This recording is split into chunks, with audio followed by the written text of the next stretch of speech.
So good to see all of you today. And just want to give you a little bit of setup about the evening, and then I'll introduce Reverend Cornish.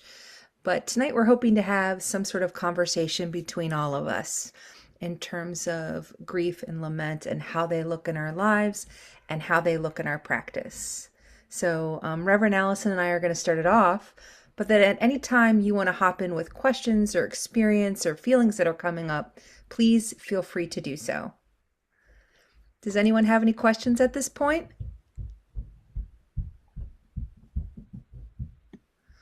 And as always, please, if you can hear my nephews running above my head right now, I'm sorry. It's hard to control the beautiful energy of a 10 to 7-year-old boy. So, hang on. All right, here we go. So tonight we're so excited to have Reverend Alison Cornish, and how I came across her is Leah and Jen, who are both here this evening, sent me an article which I sent to all of you that she wrote, and it just really inspired me and got me thinking about what would lament and grief practices look like in my own life, personally, but also as an ordained priestess. And so, a little bit about Allison is that she spent the first half of her professional life working in historic preservation and museums and architecture and whatnot. And then soon there was this call to enter the Andover Newton Theological Seminary. And there was this feeling of the earth was saying to her, what is it that we're doing in our daily lives, in our habits, that's destroying this entire planet? And then how can we respond to those things? Soon after, she did additional work in interfaith and parish ministry and was ordained in the Unitarian Universalist ministry. She also worked directly with Joanna Macy, which some of you may know through some of the meditations we've been doing with Sage Institute, as well as the Dominican sister Miriam McGillis. Currently, she works at BTS, which is as a program consultant, and her work consists primarily of ecological and climate grief, religious imagination, and chaplaincy in a climate changed world. So, Reverend Allison, thank you so much for being here tonight. We're really honored to have you. Oh, it's such a pleasure to be with all of you. And please, please, please call me Allison. Let's drop some formalities and just be in conversation together. I'm so looking forward to hearing all of your voices, and it's a delight to see each of your faces in your little Zoom boxes, and to be with my dear and old friend Leah and her daughter Eva. Hello, Eva, who I've known all of her life. So, just to start off, Mhm. um, I'm wondering if you could talk a little bit about what lament means to you, what Mm, it looks like in your life, and maybe some personal practices you have, or take that in any direction you would like. sure. Um, I'm really glad that you included Joanna Macy, the dearly departed, lately departed Joanna Macy, as part of the introduction, because it was really in studying the work that reconnects, and with Joanna, um, and the development of the work that reconnects, that I first really understood how honoring our pain for a world in crisis was necessary in order to find the energy within me and us to go forward and find new and imaginative ways to respond to what's happening here. Um, and it's very simple in Joanna's language, which is the more we understand how much we love this planet and the beings on it and in it, the more we experience the grief and the sadness and the loss when those things are gone, or threatened, or outright killed. So it was really that awareness that led me to say, where is that grief in my own life? How is it expressed? How is it suppressed? Where in it is it welcome in the public sector, in the public world, the public square, and where is it subverted? And I think it was really in studying with Joanna and the work that reconnects that allowed me in my parish ministry and my interfaith work to bring vigils and honoring of grief into the public square creativity, and I would say with assuredness, like this is the right thing to do at this time. So I'm thinking of some of the public vigils that I was part of as a parish minister um, for 9/11. Was of course a significant one for the shootings at Sandy Hook. And Actually, on the eve of the Pope's visit to the United States, we organized a large vigil in the city of Philadelphia to honor the extinctions and the ongoing injustices that are causing so much strife around the globe, in advance of actually celebrating his work on Laudato Si and really trying to honor a new direction. I would say that in those experiences, I've found that people are hungry for a ritual that is welcoming, honest and authentic, that puts words to what many of us are experiencing inside, but have not found the avenues or the settings that be able to actually express them. And I'll just wind up this little personal sharing with rituals that I've designed right here in my community. I live in a very small town in Western Massachusetts. It's in the rural area. And yet we have a little downtown area and we have streets radiating out from that. And it has felt like the town that I live in is kind of at war with its trees, with its street trees. They seem to be in the way of widening streets or replacing water mains or making sidewalks more smooth and accessible. Somehow we haven't found a way to balance all of those. So one of the first public rituals I did when I moved here was to go through the downtown area and honor each street tree that was marked for removal. By tying on those trees a paper heart of gratitude, and each tree is different. I had a different relationship with each tree. I was really surprised. A couple of people came along with me. We stood, people kind of looked at us quizzically as we honored each of these trees that were about to be removed. But it started an interesting conversation a couple of weeks later after all those trees were removed. Somebody else went through and put little quotes from the Lorax, Dr. Seuss's The Lorax, on each stump of the tree. And I felt like I was in this sort of visible, invisible conversation with somebody else who I had not met in the community, just honoring, just recognizing, honoring, and speaking as clearly as we can into these situations. And then a tree right in front of our home, which was actually on town property, and a really ancient maple was marked for removal. And for that, I held a ceremony for the community, for our neighborhood, where we surrounded the tree and just talked to it and recalled memories. And in that case, I left materials for people to write notes to the tree as they walked past it over the next couple of weeks. And when they came to take that tree down, it was just its base was covered with messages of care and memory, and people saying, I've brought my children past this tree for the last 5 years, and what it's meant to me and what the shade has meant, and harboring species. I just find that marking these moments is really critical. We could let them slip through our fingers unrecognized. It's what a lot of people do. I think it's not because we don't notice. I think it's because it's just really hard to acknowledge that sadness.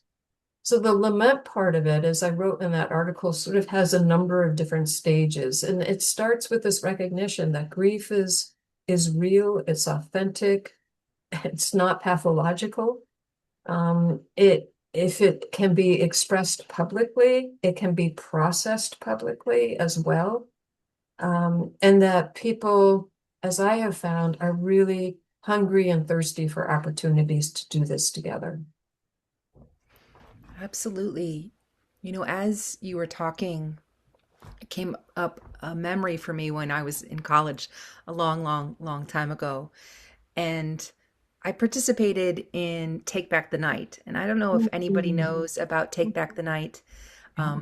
But if you don't know, it's where women come together. Or if you identify as women, you come together and you march and you chant and, you know, honoring the grief and the suffering that happened when many of those who participated were sexually assaulted.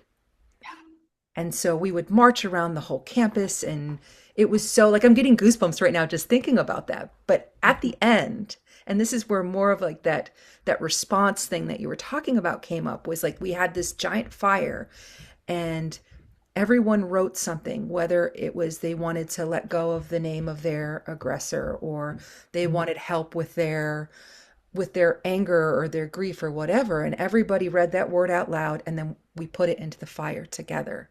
And there was a lot of hugging and celebration and whatnot. And honestly, I don't think I've ever done a ritual like that since then, or at least in terms Mm, of public lament, mm, um, mm. in sorts of ways. And so that just really touched me right here. So Yeah. yes, thank you. It is empowering. It's absolutely empowering and it's unifying. Um, and and it speaks truth. I mean, I think that's another aspect of honoring our pain that Joanna Macy talks about quite a bit, is to speak the truth in such a way that it's held in love, but it does not back away from the reality that we're seeing. Yes. Um, and just recently, over the past couple of months, a small group in our community has been holding these walks of lament and commitment through our community. We've been stopping in front of various sites that are feeling the effect of what's happening in Washington, D.C.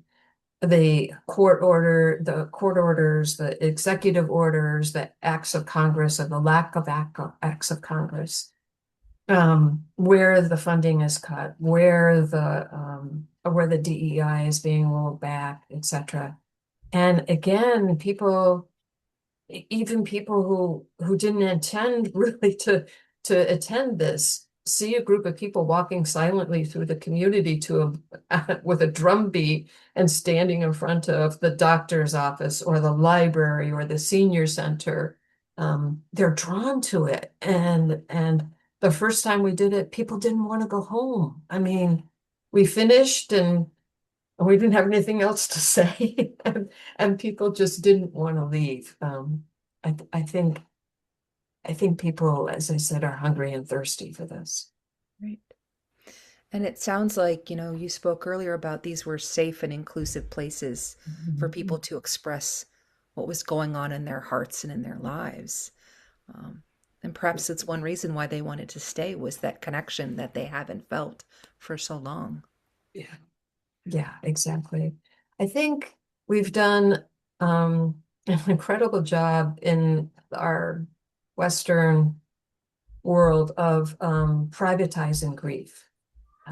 Of saying that grief belongs perhaps in the family or um, in sort of ceremonies that are sometimes quite highly ritualized, either in a funeral home or in uh, a sacred place, a faith place, but actually bringing it out into the public square is is where it belongs and where people can feel safe coming in. They have agency to step into that circle, and they also have agency to step away when need be. I want to see if anyone in the Sangha would like to ask a question or something you want to share about your own experience. And I can't see everybody, so feel free to jump in. Mm, please.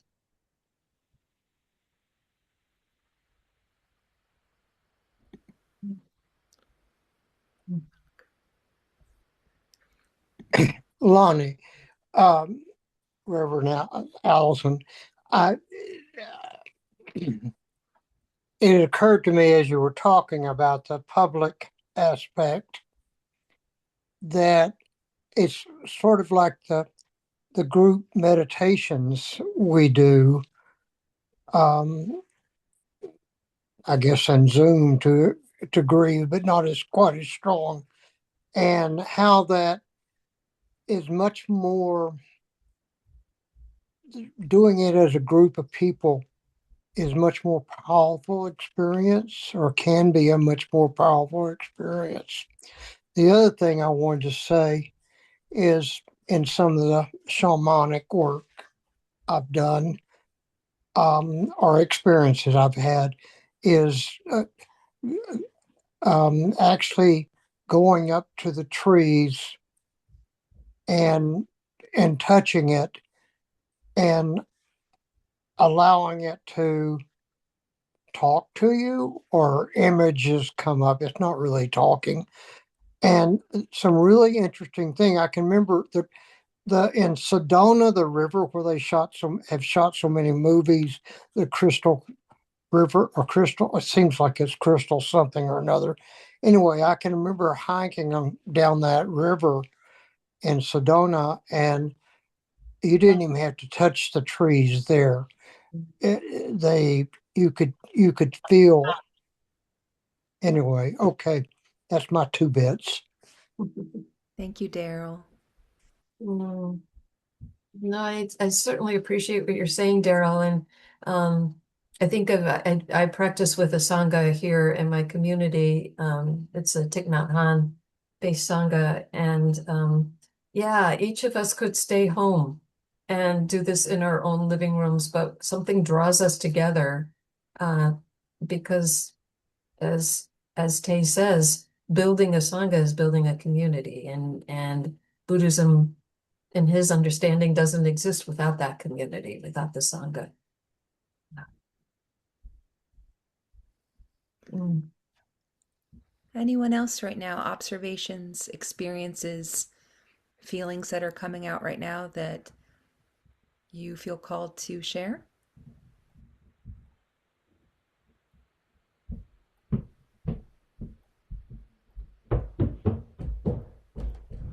Okay.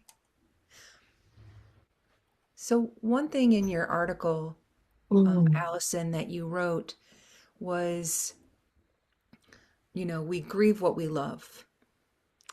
And you also just brought up this idea of it's grief has become so contained, it's no longer public. And so I'm wondering, do you have any insight on why grief Mm. or lament isn't as public as it once Mm. was, excuse me? Um, Mm. I think it's complex. I think the answer to that, Ronnie, is complex. I think part of it is, at least in this country, the death experience for quite a long time has been increasingly professionalized and privatized both. So my dad, who, it's just one generation back, right? Um, used to talk about when he was growing up. So this would have been in um, the 30s, the 1930s in rural New England, when he went to a Catholic school. And at assembly every morning, the priest in charge would get up and name everybody who had died. Um, and the expectation was that children would stop at that home on their way home from school and pay their respects because people were laid out in the parlor. Um, and so his comfort level with with people dying on a regular basis, on seeing a dead body, etc., was incredibly high from being a child. And, you know, he's telling me that I got anxious. I mean, I got anxious of I could not imagine being a child and being expected to do that on my way home from school. So what a shift in a single generation of sort of what the expectations are around a death experience. Um, so I think, as these things moved more and more into the funeral industry, and at the same time, we've been sort of developing a society that runs away from pain and death, really. Those things are to be avoided at all costs, right? And the idea of prolonging life as long as possible, not looking old, not looking like you're aging, um, and and also that pain and sadness are equated with something that's bad, instead of understanding that as part of the full range of emotions that we all have. If we can't feel our pain and our grief and our sadness, we're also not going to feel our joy and our happiness and our contentment. So it's really about having that full range of the Crayola 64 set, of all the different emotions available to us. And I think that's being reclaimed a little bit. I really attribute the hospice movement in this country as changing the ways in which we understand the end of life and what opportunities are opened up with a dying process that is accompanied and compassionate and uh, holds space for relationship and reconciliation and all those other aspects of the dying process. And has made it much less mysterious. Now we have death doulas who also are helping people through that transition time. I see all of this as incredibly helpful. Also, of course, Elizabeth Kubler-Ross really took the grieving time and identified these various stages, and now we know there are even more stages than Kubler-Ross identified, and that they don't necessarily come in stages in a nice, neat order, and that we spiral around them or whatever. But I really hope that we're moving away from the idea that grief only happens to a person when their most close person in their lives die. And for that, you get 3 days of bereavement leave, and then you come back and life goes on as normal, and you're supposed to get over it. I mean, all of those we know now is just not how humans function. Humans need much more time to process. And I think the other thing that the work that Reconnects really puts in front of us is that grieving the more than human is incredibly important and right. It's not pathological to grieve the loss of a mountaintop to strip mining of coal. It's not wrong to be grieving the end of a species that has been here on this planet for thousands and thousands of years. It's not wrong to grieve radical injustices and inequities and imbalances of power. Um, so I think the more that we can open up our emotional states in all of those different ways, the stronger we are in the ways that we can act for love and for justice and for peace and nonviolence on this planet. I appreciate so much that you are bringing in the non-human. And some of you have had this experience. If you ever did a sesshin at Windhorse in North Carolina, is that we had a dairy farm right next door to where the Buddhist Center was. And when they took the babies away from their mothers, the screaming at night for 3 days in a row was some of the most haunting and moving. Sorry about the pun there with the moving. I'll make the moving. Sorry. Um, just to lighten that for a moment, but that these animals had for their babies. And I remember we dedicated chanting there numerous times to the crying mothers, 500 feet away. Oh my gosh. There are kin, the human and more than human are our kin. We're interdependent, we're interbeing in Thich Nhat Hanh's language. Um, and how could we not, hear that crying in some cellular memory of our own where we have shared so much life, so much DNA, so much evolution with each of those creatures. So I completely get it. Sorry about my nephew singing in the background, if you can hear him now. It's lovely. Anyone else right now, something that's coming forward for you that you'd like to share, an experience, a question? You see I'd like to, Russell. yeah, I'd like to pop in for a moment because I'm gonna have to. My body's crashing. I've been on quite a roller coaster the past couple of weeks with my dad passing away last Thursday. So I'm gonna have to. I'm gonna clock out here in a minute.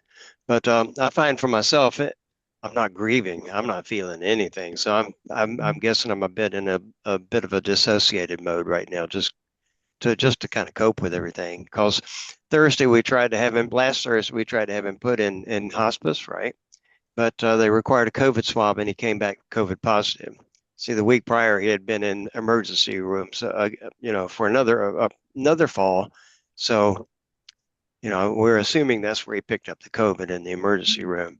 But so hospice wouldn't take him Thursday, and he went into a breathing crisis. They had diagnosed on Tuesday that he had pneumonia in his right lung, and they found suspected malignant masses in the left lung, and he was just filling up with water really bad. And so he was. I'll never get a pacemaker because he had the option 18 months ago of the heart just slowing down to such a point he goes to sleep and that's it. He's over, right? But the Mhm. the pacemaker was driving the heart so much that it led into congestive heart failure, and he was basically drowning. You know, so if and so it went from what should have been a peaceful death to a horrific death, right? Because it's almost like he would have the look on his face of like being executed, right? This horrific look on his face, right?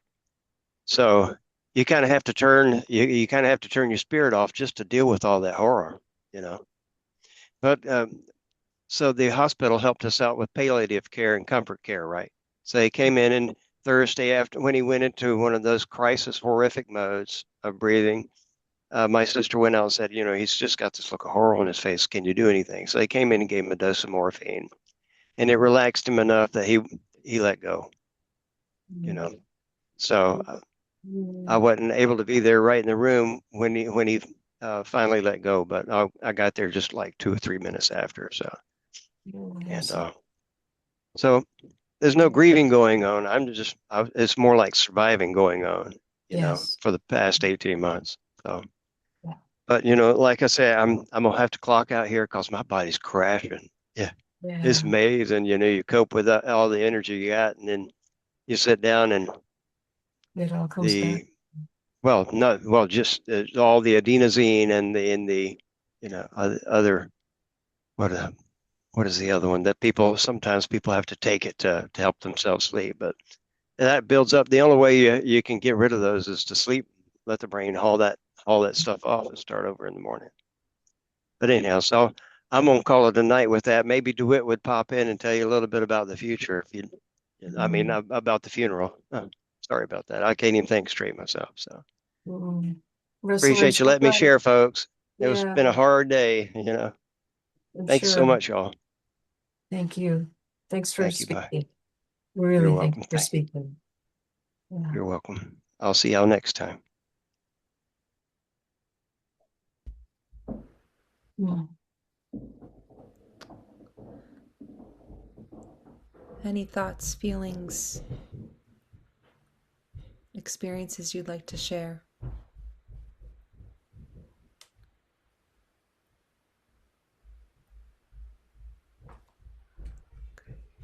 This also brings up, though, that we in our lives go through little deaths all the time if we're paying attention.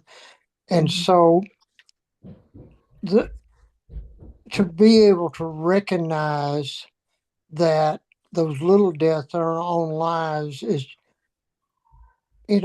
preparation for the big death and big grief and stuff. So anyway, it's the trees, the mountains, those are pretty good sized deaths. But there's a lot of little ones as in our days and everything. So yeah, grieving is really a very natural part of life. Yeah. Thank you for that, Daryl. There's a word called descansos, which is actually when you see those little white crosses along the side of the road, that mark a place where a death has happened. And Clarissa Estes has taken that idea of descansos and said, particularly for women who have had some kind of abuse in their lives, to use descansos to sort of mark those places in our life history where something has died, something has been extinguished, and even in retrospect to go back and mark those so that they don't again slip away unrecognized, because energetically they're in us, whether we speak them or not. But speaking them allows us, or marking them allows us to sort of ritualize that, connect them to something larger, and be able to move on in a perhaps different way. So small deaths, I think it's still so important to mark them somehow, to name them, mark them, ritualize them. When I think about the ritualization of this, and you brought up the crosses, what came to mind is the Bodhisattva Jizo. It's the little happy small child, and he normally has a red hat on, and sometimes people knit little hats and scarves for Jizo, and put them outside. And Jizo is the protector of those who have passed on, predominantly children or miscarriages and things like that. And so I do know, if you are interested in those types of rituals, some people have a Jizo altar in their room or in their homes, and they use that to mark those little deaths, but also big deaths as well. And on sort of a sweet note, you become friends with Jizo. You change his hat for the season, or you put out like autumn tea for the autumn, or a bowl of snow for the winter. And it just becomes this relationship, this friendship with this guide, with this energy of ongoing birth and death, or ongoing no birth and death, that I think can be really powerful. And that can be done in families or in larger spaces as well too. Yeah. Really beautiful. So lovely.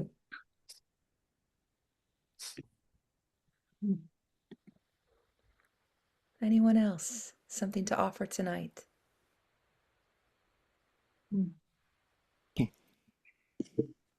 Richard, yes.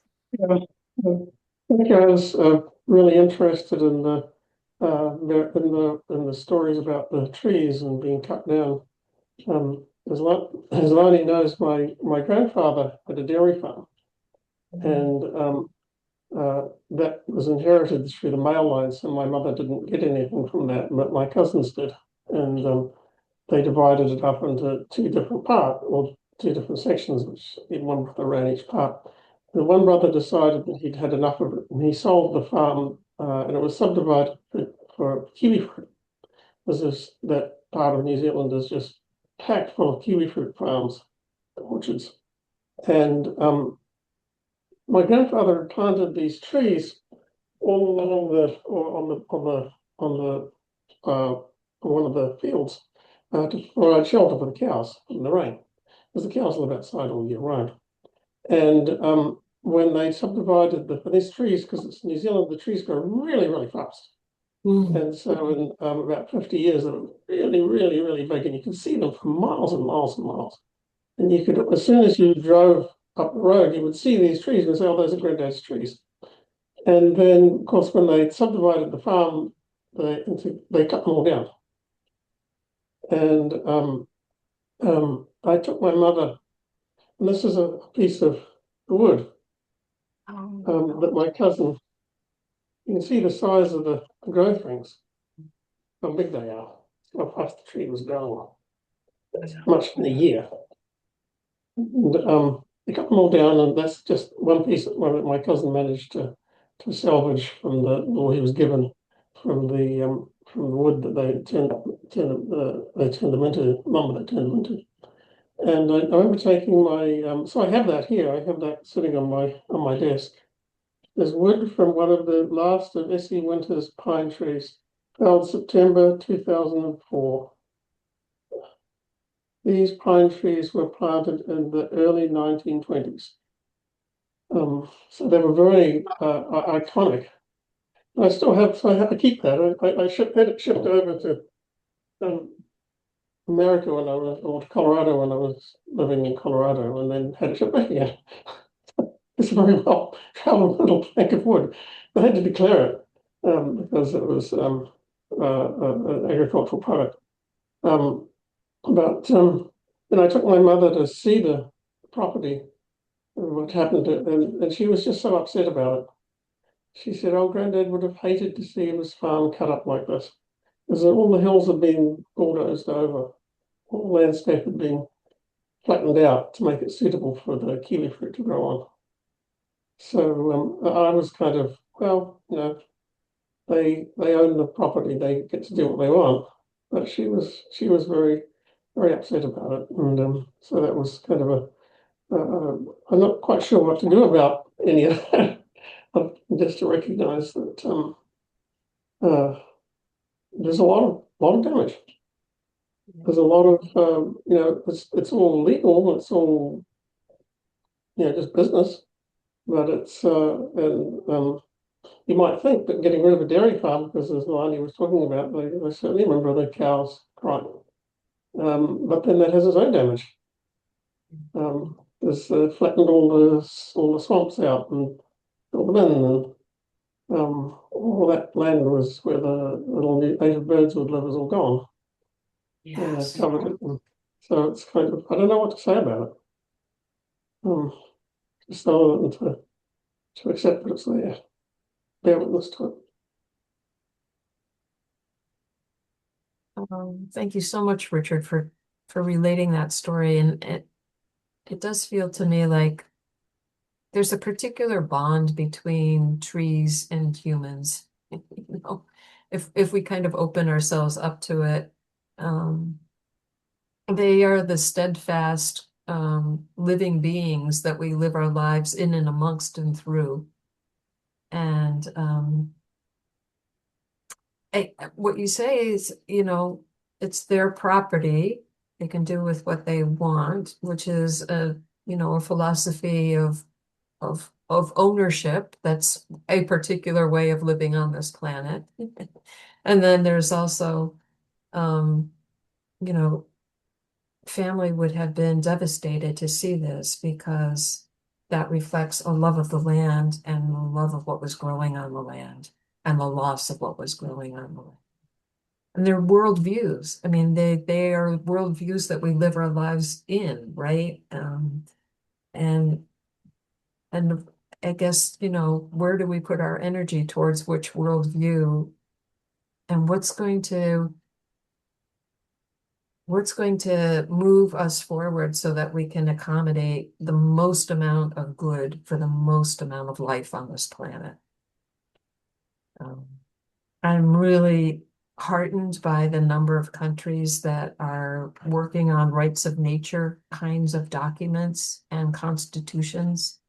that it's not just the human species that has rights, but that other species have equal claim to conditions that will give them life. But just the notion that you have that piece of wood on your desk within arm's reach and could pull it up as part of this conversation tells me that there's a great affection there and an amazing memory too.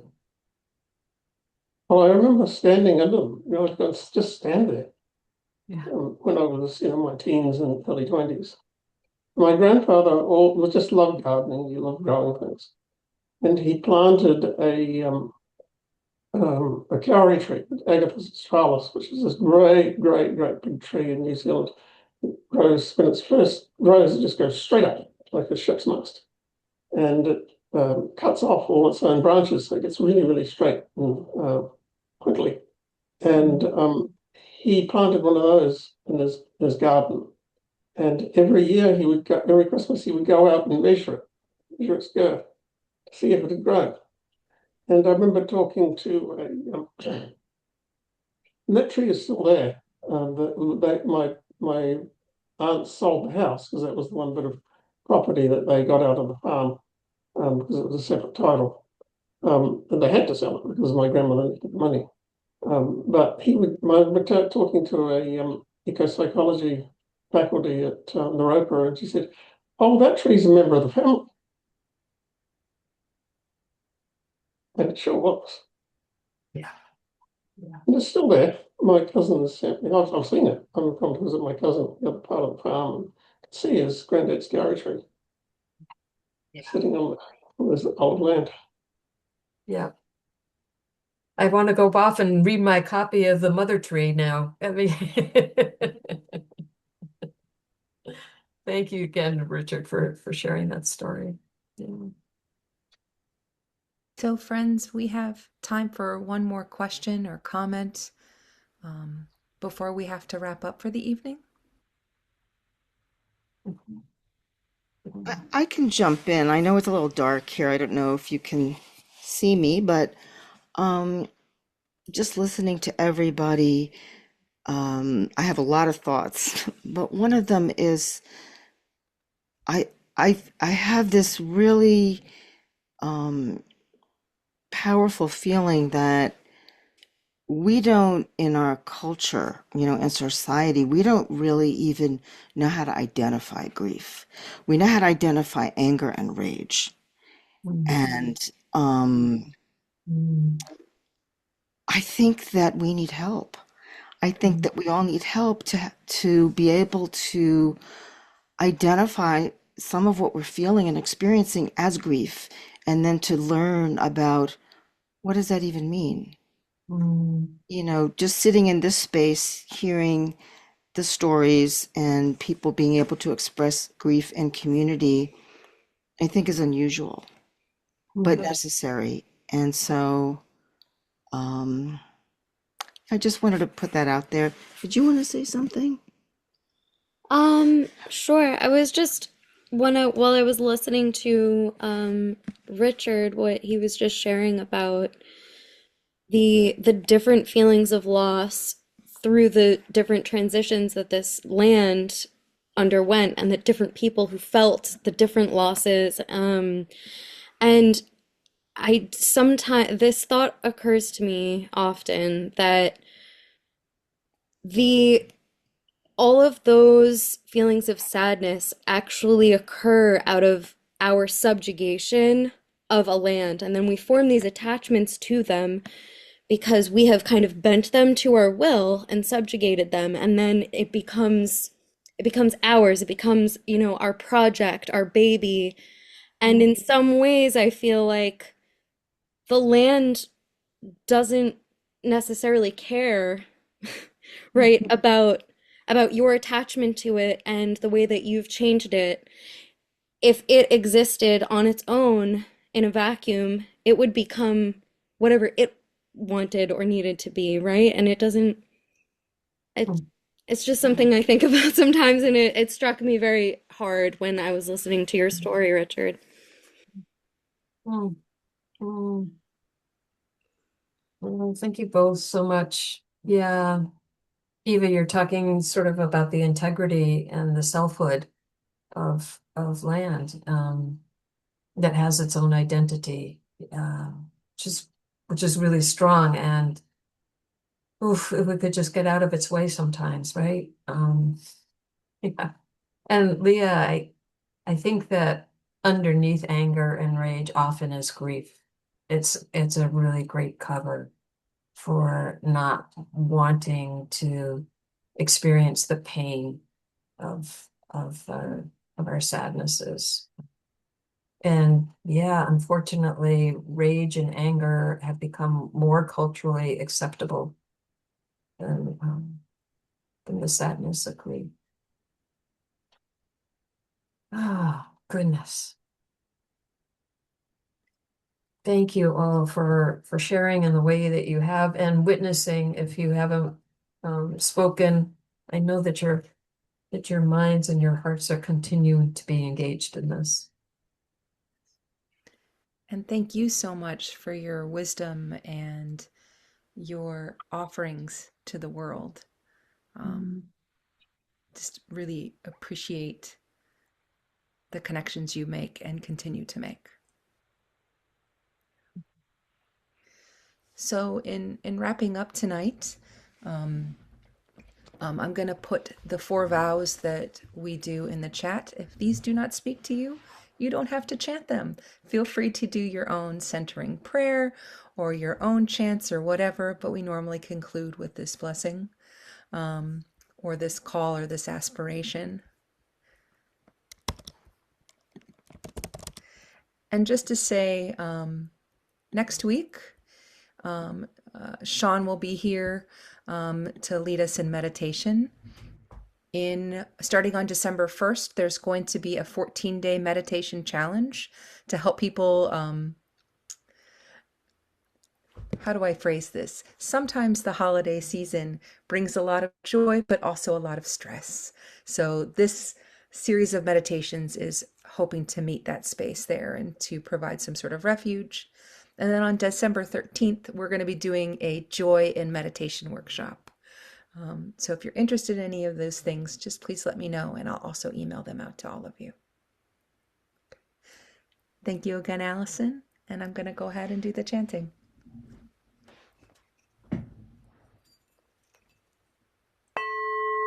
All beings beyond number, I vow to liberate inexhaustible delusions.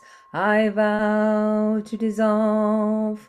Dharma gates are boundless. I vow to master them. Unsurpassable enlightened way, I vow to attain. All beings beyond number, I vow to liberate inexhaustible delusions. I vow to dissolve. Dharma gates are boundless. I vow to master them.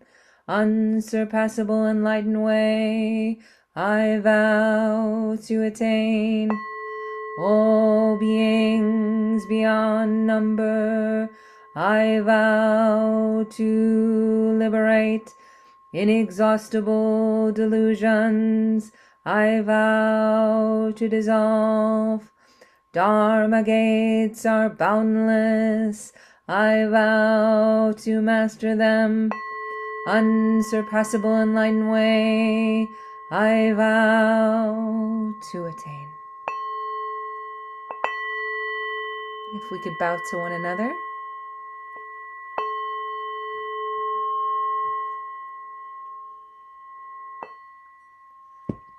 Thank you so much, dear friends. I hope to see you soon. Be well. Yes, and be well. Take care.